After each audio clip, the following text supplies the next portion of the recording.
Today, we have Ken Lenzel and Stacy Norris with Segra to discuss dependable carrier-grade solutions to keep your team connected and your operations secure.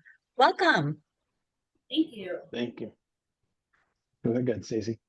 So I'm Stacy Norris. I am channel manager over here at Segra. I cover all of our north and west markets, which the north is what a lot of people look at as the Midwest. So Missouri, Kansas, Iowa, Nebraska, pretty much, your guys' region is our north. And so I am the channel support for that. We'll go into this in the training, but we have a market model, and we're a teaming company. So you guys work with our sales team or direct sales team as well, and then I'm the channel support, and I work right hand in hand with our sales team as well. And then Ken is over our St. Louis market, and I'll let him take it over and introduce himself. Yeah, I'm Ken Lanzell. I'm the market vice president of sales for the enterprise sales here in Segra. And so, as Stacy mentioned, we have what we consider a market model.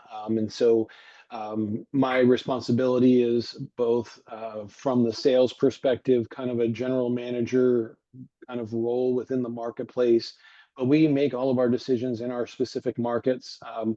So businesses, when they're headquartered in a particular geography, are handled by, say, my team for the greater St. Louis, so including Southern Illinois and into the greater St. Louis. But we cover, and I'll cover the overall, what a Segra is, including the geography we cover. But basically, I have the local responsibility here, and a lot of the decisions are made here. I have a peer that's a market VP of operations, so that's how each one of our markets is set up. And it kind of, I know we're talking about the dependable enterprise solutions, and I'll kind of cover how we offer that and what we do technologically to be able to create that. So, without further ado, I'll go ahead and kind of cover a little bit of our history and some of our backbone, and see if we can get this thing to go forward and action. Bear with me. All right, so just kind of on the agenda, I'm going to kind of cover a little bit about us and who we are, the network footprint, some of the differentiators, and some of the overall solutions that we have. I should say STL in Illinois specific overview, then kind of cover our market model, and then kind of how to engage us in some of our differentiators. As you can see, and I'm not going to bore you with the overall history, we've been around about 129 years through multiple acquisitions. I'm sure we will take some questions around the more recent news, but started off with several different acquisitions. Then the Lumos, which is kind of what we consider Segra East, was spun off to Segra. Obviously, that's when they became Segra, purchased North State. And then Segra was acquired by Cox Communications, and then so was UPN to come to the greater Segra name. Again, probably in the Q&A, I can answer what I know, kind of what the more recent merger announcements will bring. But we look at it as we are a sole company separate from Cox Communications, except for the fact of ownership and the CapEx model. So we do operate separate from that today. Who we are. So here's a little bit about it, right? So Segra owns and operates a wide and dense fiber infrastructure footprint. We have about closer probably to 22,000 customers today. We're across 24 states with 44,000 route miles. In the greater St. Louis, Illinois area, which some of you operate in, we purchased the Everstream assets here. So we have about 1,000 practically brand new route miles in this market space, and really aggressively address our go-to-market strategy. Again, Segra is a standalone fiber company owned by Cox Communications. And like I said, I'll talk a little bit more about the overall solutions and how we get to our reliable, redundant infrastructure when we kind of get to our overall network map.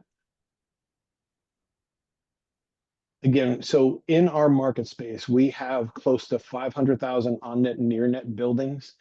So much like the overall market for Segra, specifically in my market, and really what makes us dependable, reliable is not only are those buildings on net or near net, we aggressively go after those. When you work with us, you find that we're willing to spend the capital. Like my team and I both, we have a kind of a running joke of, everything's near net, just some are more near net than others. We're willing to work transparently with partners, with customers to find out how we can get there. We do a really good job of actually leveraging our CapEx to build to customers to grow out our fiber infrastructure. Our primary lot as a company is to be the aggressive fiber growth arm of Cox Communications. So whether that's passing towers, whether that's passing state and local government, we look to try and pass more addressable markets. So we take a look at a financial model to get fiber to those locations, and we take a couple of things in consideration. This is when it comes to the dependable infrastructure.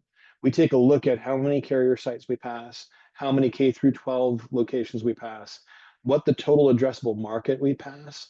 And then we also take in consideration, we work in an infrastructure of metro access rings in every single one of our markets. And so those four things really hold value, but that metro access ring piece is really what allows us to really be kind of ahead of our competition in the way that we provide redundancy and redundant services, even down to if someone was interested in having a redundant wave, we do provide those services because we do have, we try and take people off of collapsed rings as much as possible. And only in certain instances where we, whether it's a river valley or someplace like that, where we can only get up a single path, would we have any collapses. So we really work to kind of close those rings. And that kind of allows us to put more businesses on near net and on net while we're doing that. Plus, we go to markets like, say, St. Louis, where it was originally by Everstream built for towers. So because of the T-Mobile dish build that Everstream had done. So we lit a whole lot of buildings in the metro because there's towers on some of the tall and shiny buildings in there. So we've really done a good job of building out our infrastructure. And we do things on the larger metro rings, but then we also create smaller necklace rings to continue to add diversity. So, for example, I just had a client that we signed and we added the infrastructure build in there, which now puts that section of the market on 4 separate redundant rings, meaning that a cowboy on a backhoe was not going to take that one customer out because there is 3 other paths that get that internet circuit to that customer. So we kind of pride ourselves on being able to provide symmetrical enterprise bandwidth that is redundant in the market spaces. As you can see, this is the 24 states we're in. If you were to look at our network map online, you'd see even within some of these markets, we have some dark fiber infrastructure. So those aren't necessarily as connected as the markets you see here. You can see the Lumos assets, which are very dense in the east. We're more dense in the markets in the west, which is the legacy UPN markets. We're very dense in those markets and have a lot of fiber infrastructure rings. So we kind of took a larger metro approach in the west. In the east, those are the resources that we inherited. So basically, we doubled down in those spaces. We also have data centers in those markets in the east. So we do have availability to be able to do disaster recovery to those data centers, but you can kind of see our overall footprint and continued outreach. Again, here's some of the major points of connectivity. So the importance here is, as I mentioned, even if something is headquartered, in St. Louis, but has services in these other metros, we can service those in and out. So if you're, say, if you're an agent that's in St. Louis, you have a customer here, if they're in any of these locations, we can service them even on our own infrastructure. And we do, from time to time, depending on the type of deal and the type of infrastructure, potentially do type 2 in some of the other locations, but just really these are the markets that you can operate in. So if you have one that is headquartered in these other markets, I can work those backwards with you and one of my peers in those locations. All right, so why work with us? First of all, you're going to get a dedicated account team to work with. The account directors that work for me, they also work as channel managers to work directly with you. We're business only network. We're not, distracted with wireless or residential or any other services. And even to that point, our business only network infrastructure is Ethernet grade or enterprise grade symmetrical internet Ethernet wave services. So it's not a shared bandwidth. You're going to get a dedicated service from us. I'm not only going to say custom design circuits and network, I will just say I'm going to kind of almost jump down to the transparency. One of the things since me coming over to Segra, I have realized we are transparent to a fault.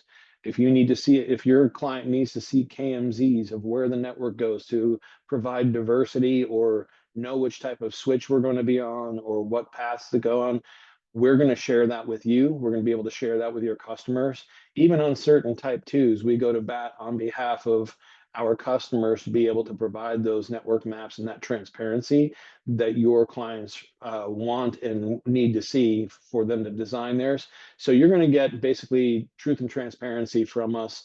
I do think it's a differentiator because there's a lot of our competition that wants to keep that close to the vest, where we want to be able to share that with you and with your customers.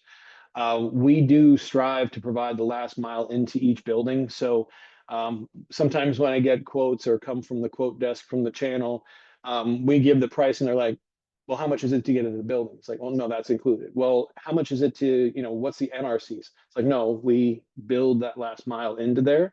There's several products where we actually incorporate that. So like, for example, Cloud Connect. So Express Cloud Connect, getting them out to one of their particular, whether it's AWS, Azure, Salesforce, Microsoft 360. We basically include that last mile piece into that as if it's one EPL and existing that cost. We want to provide that last mile connectivity for you and be able to deliver that right to your customer. We grow and scale with the customers. So as they continue to grow, we look for opportunities to be able to help them with their infrastructure needs and continue to kind of deliver what your clients deserve. As far as nimble and flexible, if any of you have sent quotes over to us, we try to get budgetary pricing for you as quick as possible. My peer Jerry on the operations side, even if it's not in the system as on-net or near-net, they're able to do a desktop quote fairly quickly. Usually it's in a day turnaround where we can actually provide budgetary pricing for you to be able to bring to your clients. And if you need that to be a certain way, whether that's terms, whether that's speeds, IP blocks, this amount of PRIs, this amount of this, we can get you that budgetary pricing so you can move forward really quickly. And that translates through the opportunity all the way through our legal team. You will find our legal team, when we talk about flexible and nimble, the ease of doing business with us is definitely apparent. I had a client actually respond to our legal team because he thought it was an auto response, but it was actually the contract back. He got back so quickly. They're like, here's your red lines. And he corrected them, sent them back so quickly that they thought it was an out of office response. So it really speaks to kind of the depth and quickness and flexibility that we have in our market model. And then also, obviously, the ability to sell dark fiber.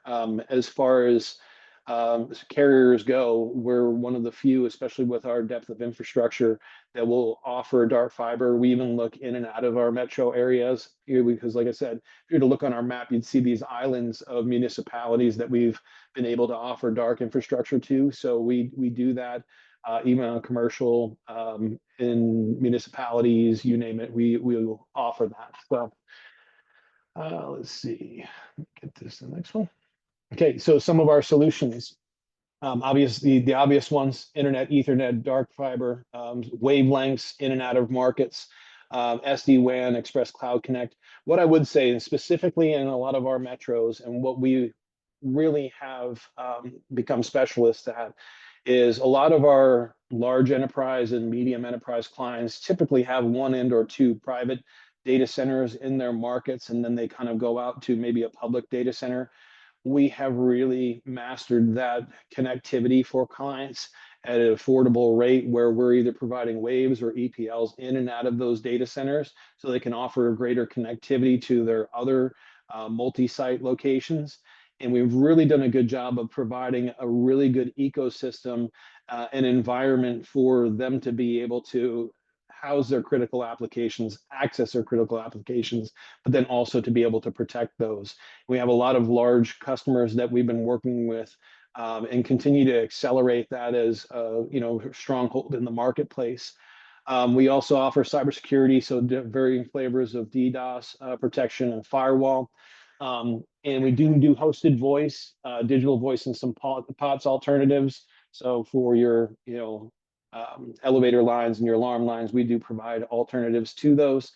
And basically, like I said, we really work to sit down with a solution session with your clients, and really be able to offer them, like I said, that ecosystem, that environment to be able to operate in, and with a highly effective and redundant. I mean, I had a customer saying that they were going to, because of the diversity of our ring, they were thinking about canceling their secondary service. I'm like, well, I'm not going to advise you not to have a secondary service, but to that point, the only piece that was collapsed was in his front lawn driveway. So it's really kind of speaks to us showing the diversity within the infrastructure and providing it. So as far as the St. Louis market, really, for us and for you all, this is net new revenue streams for us. It's strategic cutting edge network.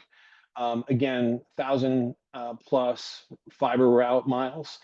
We have over 200 plus lit buildings within this infrastructure. Now, when I mean lit buildings, not just single site ones, that is tall to medium shiny buildings that have MDUs in them. As I mentioned, we basically look to close. You can start to notice that very few in the metro areas do we have some gaps in our rings. And even since this map snapshot was taken, we've closed a couple of really large ones by the airport out towards the Chesterfield Valley, where we continue to drive success-based capital to be able to continue to solidify our infrastructure. As I mentioned, our strength is the market model. It is the ability, like if you are going for pricing, I do not have to go out to some mothership deal desk to be able to get your pricing. I'm going to take what's the CapEx to build against this, what are the other determining factors, and be able to get you that pricing here locally. Again, on the localized expertise, the sales engineers, all the sales, all the field operations teams are located here, their leaders are here, and we can act really swiftly. As far as our responsiveness, I'm going to find some wood to knock on here, but as many know, this area has had a couple of hurricanes or two, or not hurricanes, my bad, too far inland for that one, tornadoes, and we have yet to take a ticket during those several tornado passes through the St. Louis market. And so really and that's on carrier K through 12 or our enterprise customers. We've yet to take a ticket in that space. So it really talks to the diverse network that we have and the solidified enterprise grade services we provide. Obviously, the competitors in this market, AT&T, Spectrum, Lumen, Bluebird, as many of you know, I would say really the differentiator here is we're going to deliver a symmetrical bandwidth. It's not going to be shared. We're going to be giving your clients dedicated attention in this market space. And we're going to try and find solutions for you. So if you have a customer where they really don't know if something or how something can be done, we'll sit down and we'll tell you whether we're right fit for it or not. We're going to be truthful with you to that, and we're going to try and find your client a solution. So our overall return on engagement, and I know that Stacy's going to be talking about this, we kind of act like a sales overlay to your team, right? We work in concert with your team. If it, so for our rules of engagement, if it's HQ'd in Greater St. Louis, Southern Illinois, Eastern Missouri, if you think of like my market kind of splits down the middle of the state of Columbia or the state of Missouri through Columbia. But we do have the ability to sell in the other 24 states. And like I said, if your client has footprint outside of that, that doesn't mean we won't go to type 2, but we'll probably have to evaluate that because we try to look at the economics and be able to provide you a good solution. As far as channel acceleration, my goal, our goal is to basically continue to build a relationship with you. We do work, in partnerships and sponsorships and working sessions, love doing lunch and learns or, do events or co-branded events with you. We also do proactive account mapping. So, my team, my direct team, it behooves them. So they can close their number 100% off the channel if they had no other deals in the pipeline. So really it behooves us. We basically make it so there's no channel conflict.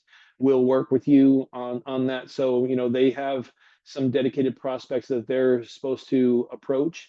And if they find that you're working with it in that or with them, we'll try and do it in concert so that we can go to bat for each other with that. So, and like I said, we're also like, if you need to see street level mapping, just, you can work with one of my team or myself, and we can get you kind of the details in those particular geographies.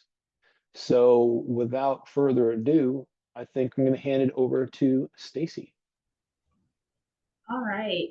So Ken kind of touched on our teaming model. So hopefully that makes enough sense to you guys to kind of go just a little bit more into that. And I know that we're getting up towards the end of the 30 minutes, so I will try to not be terribly wordy. It does mean that you guys may be working with different sales teams from time to time. Like you may be headquartered, you're physically located right there by Ken and his market in St. Louis. But if you have an opportunity, the opportunity may even be in St. Louis, but if it's headquartered in Dallas, you would be working with our Dallas team because it's based on where the customer is headquartered. But that's something that you guys don't need to try and sort out on your end. Just, send the quote request over the way you always have been. And then we will figure out where they need to be routed to. But just a heads up that you may work with a different team from time to time. As a result of that, that same person works with that same customer headquarters. So if like another partner from halfway across the country were to send in that same deal, it would go to that same salesperson, which is going to guarantee price parity because you don't have two people blindly working on the same opportunity, somehow managing to send out different numbers. So while it's deal wins, we don't have deal earning wins. There's no deal registration. Everything with one customer will always land with the same person internally to Segra. So that person will have eyes on anything going out to that. So relationship's going to get it, but you can rest assured that it's going to be quoted with price parity if there is more than one person bringing it in. And Ken kind of touched on the full teams in each market. We have sales and engineering in each market. We have a full operations team, project management. So you guys kind of get like that extra layer of support you want. And I am happy to always introduce, I kind of overlay, of course, Ken and his teams are going to get in the weeds. They're going to do the pricing and, work with the customer needs and stuff. But if you have questions, maybe if you're not sure who you need to go to, or something seems a little not as maybe it should be, any questions you have, that you can always reach out to me for anything, and I can always help. I'm a really good traffic cop. If nothing else, I can always help get you where you need to be. We're always happy to, Ken talked about Jerry, his counterpart, as the VP of operations. We're always happy to loop the operations team in, introduce you guys to that team so that you've got that extra level of support as well. And that can be really helpful going all the way through the pre and post sales. For any extra questions or any extra in-depth information that anybody might require. Is that it for me, or is there another one, Ken? Oh, no. So this is, you're welcome to reach out to either of us directly. I am usually really good about putting an out of office up when I'm traveling and on the road, so that if you guys do send something to me, I will give you a backup so you have somewhere else to go that can answer it for you. If it's a quote request, they can get it routed for you. I don't ever want to be a black hole for anything. So like I say, I try to be really good at putting an out of office up so you guys know if we need to go somewhere else. This is the rest of my team. Elena Taylor on the bottom right of that slide. She is our channel support person. She usually does the quote routing. She's amazing. She's generally my backup if you need something and I'm out channel wise. Of course, if it's something more deal or market specific, Ken can help you. And I think, and we're both always happy to, if it's something that one of us can't help you with, we're gonna probably walk right through the whole situation with you until we know that we've handed you off to the person who can take care of you. And why people are thinking of questions, I have one little thing that occurred to me when Ken was going through his slides. I know he was talking about school districts and stuff like that. Just a side note, we are not able to do schools through the channel. We can do like colleges and stuff like that, but as far as like K-12, we're not able to sell those through the channel. We're not able to commission on those. We have a separate K-12 team that handles those. We're not, if you accidentally send us a school, we're not going to say, oh, thank you, we're going to send this to our K-12 team and steal it from you. We don't do that. We'll just no bid it. But just so you guys all know, we are not able to do those through the chip. Yeah. So, our methodology is, the reps that we have in the market kind of tend to be in the medium to large enterprise space. We obviously, in a total addressable market, pick up SMB and medium customers that kind of fit the network need. But I would say, realistically, someone that's going to need something a little bit above, a standard GPON customer, right? Obviously, we'd want to be in that play, but really, I mean, to that point, I usually start off our pricing, like if you're sending us 20, 30, 50 as options as far as megs, we're probably going to give you 50 back because we're looking to kind of have that more enterprise grade requirement. So I guess the answer is always yes, right? We're not going to turn down a deal, but really where we're succeeding is in that medium enterprise on up. Particularly getting in and out of either their private data center, getting out to cloud, or whether they're going from their private data centers to other locations via, the public data centers that are here. So, and that tends to be some of the larger clientele in the market. But when we're out doing door pulls or we're out kind of in our near net footprint, we can easily serve some of the smaller customers as long as, I'm not saying that because we're really extremely competitive price wise, specifically for symmetrical bandwidth and symmetrical connectivity. But realistically, I'd say, that client's going to need something that's secure. Maybe you guys are bringing them a voice upgrade or a sizable voice upgrade that's going to require more and more stable bandwidth. That's kind of our ICP, I'd say. Okay, great. And next question is, if we submit a quote to Cox, will they qualify Segra as well, or do we need to send a separate request? Yeah, so if you're sending it to Cox, more than likely it will keep in mind they're going to be in a type 2 situation in our market because they don't have footprint. So you're going to need to send that to Segra in those specific markets. They're not going to, there's sometimes that we do that just because I know Stacy's boss, Mike Kopp, works with them really well, but it's usually after we've gone down the path of either qualifying them in the Segra network and maybe one of the out of region is in the Cox territory. We'll work with them across that boundary and vice versa. But if it's in one of the Segra markets, it's probably going to need to go to Segra to get to our services.